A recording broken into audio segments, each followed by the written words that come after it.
past isn't dead.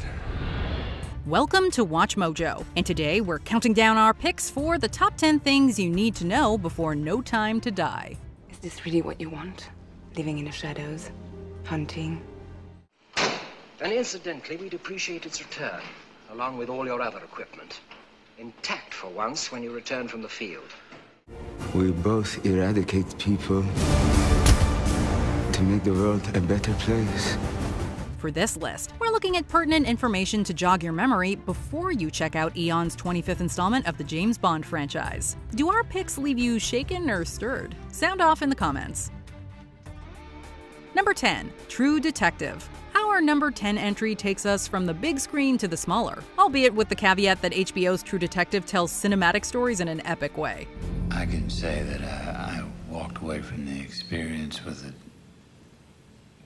a greater respect for the sanctity of human life.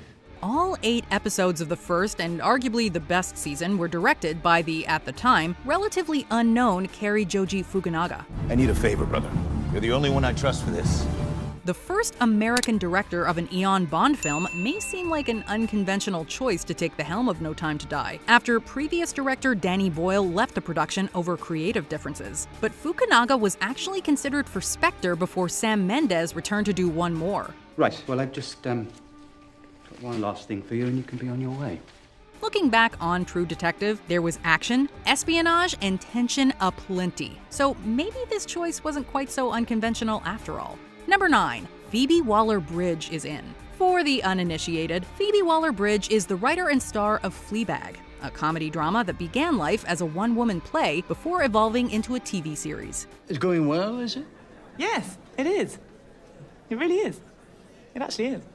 She was also the creative force behind spy thriller series Killing Eve as the first season's head writer. It was this endeavor that hooked Daniel Craig's attention, and he then asked for Waller-Bridge to polish the script for No Time to Die. James, you don't know what this is?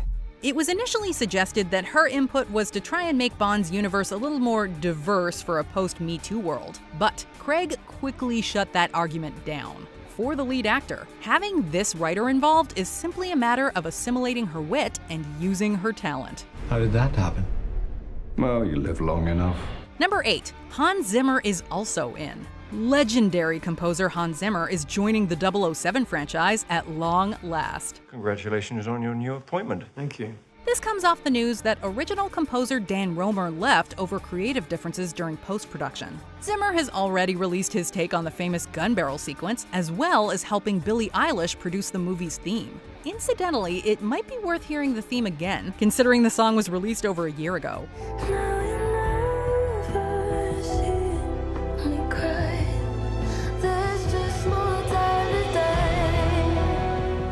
Zimmer may also reintroduce the classic brassy flair that longtime Bond composers John Barry and David Arnold leaned so much into, but was noticeably absent from Sam Mendes movies, which were scored by Thomas Newman. That sounds marvelous.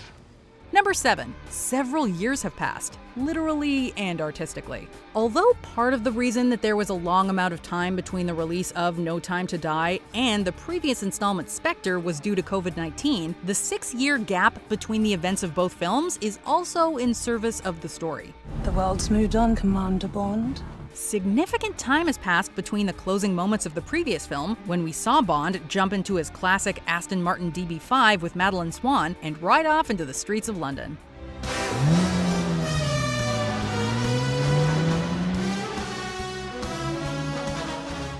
If rumors are to be believed, enough time has passed for someone to perhaps, say, raise a family and retire from the spy game.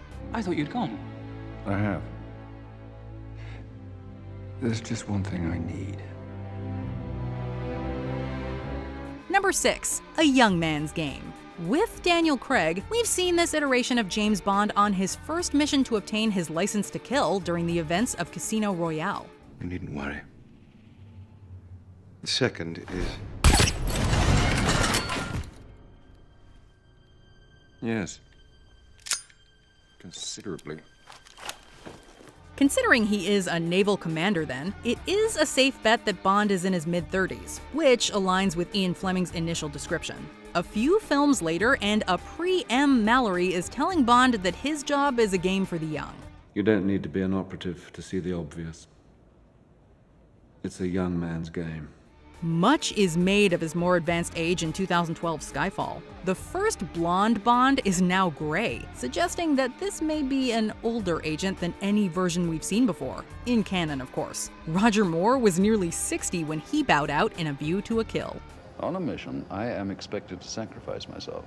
Number 5. Return of the Aston Martin DB5. As we've already seen in the trailers, and already alluded to in this list, the Aston Martin DB5, with all of its trimmings, makes another appearance in No Time to Die. The car is as classic as Bond's vodka martini, or Q's constant disappointment that his gadgets are not returned in pristine order.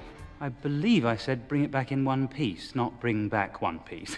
Speaking of which, the car was first introduced by Q in Goldfinger, and has appeared sporadically ever since. In this rebooted timeline, Bond wins the DB5 in a poker game during Casino Royale.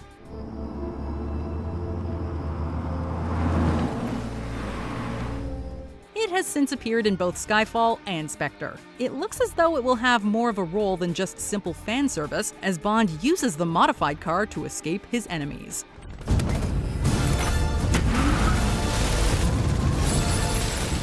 Number 4. Ernst Stavro Blofeld. It should hardly be surprising to anyone that the continuity of Bond is lax at best.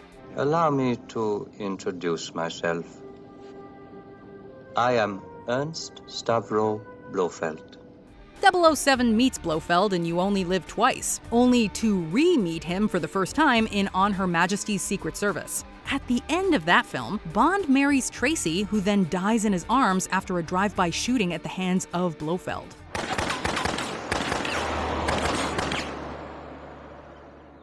It's Blofeld. Blofeld. Her death is referenced by Moore's, Dalton's, and Brosnan's Bond. The backstory between the Craig-era Blofeld and Bond takes that relationship back even further, as they were adopted brothers. James here lost his parents when he was young. But did you know that it was my father who helped him through this difficult time? And from what we've seen in the trailers, it is now a consultant-consulted relationship. Number 3. The Pale Princess. The Pale King of Spectre is a reference to Mr. White, the shadowy operative who worked for Blofeld, but outsourced to Quantum as well. I heard a name in Mexico, the Pale King. He has stalked Bond as far back as Casino Royale, and prompted Daniel Craig to utter the famous line, "All together now?" The name's Bond. James Bond. He is also the father of Madeline Swan, 007's love interest, who manages to be one of a very small number of women in Bond's life that is in more than one movie. The daughter of an assassin has become the lover of a secret agent. But from what's heard in the trailer, it seems the apple has not fallen far from the tree. We all have our secrets. We just didn't get to yours yet. Number 2. Dr. No. There is a considerable amount of hinting going on that plays into the rumor that Rami Malek's Safin is actually the original Bond villain, Dr. No. I'm a man willing to kill the person you love most. Their physical appearances are somewhat similar, and a few of his lines in the trailer are heavily implicit. Coincidence? Maybe, but it wouldn't hurt to remind ourselves of the events of Dr. No before seeing the new installment. Minnows pretending they're whales. Just like you on this island, Dr. No. It depends, Mr. Bond, on which side of the loss you are. Oh, and the style of mask he's wearing is based on Japanese No theater, as if they weren't deliberately trying to entice us even more. Of course, this could all be a red herring, but there's something poetic about having Bond's 25th villain being the same as his first. History isn't kind to men who play God. Before we continue, be sure to subscribe to our channel and ring the bell to get notified about our latest videos. You have the option to be notified for occasional videos or all of them. If you're on your phone, make sure you go into your settings and switch on notifications. Number 1. The End of an Era. Despite his comment of wanting to, quote, slash his wrists then play Bond again, No Time to Die is officially Daniel Craig's last outing as Bond. You can imagine why I've come back to play. Through his incarnation, we have truly seen the full espionage life of 007. What happens next is anyone's guess. Will we see a complete 180 and have a spin-off set up with a different character? After all, the codename of 007 is now taken by the debuting character Nomi. You were 00? 2 years.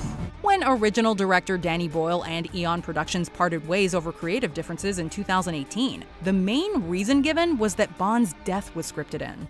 When her secret finds its way out, it'll be the death of him. Whichever party took issue with that is important, as we could be seeing, for the first time, the character dying before a new James Bond is announced.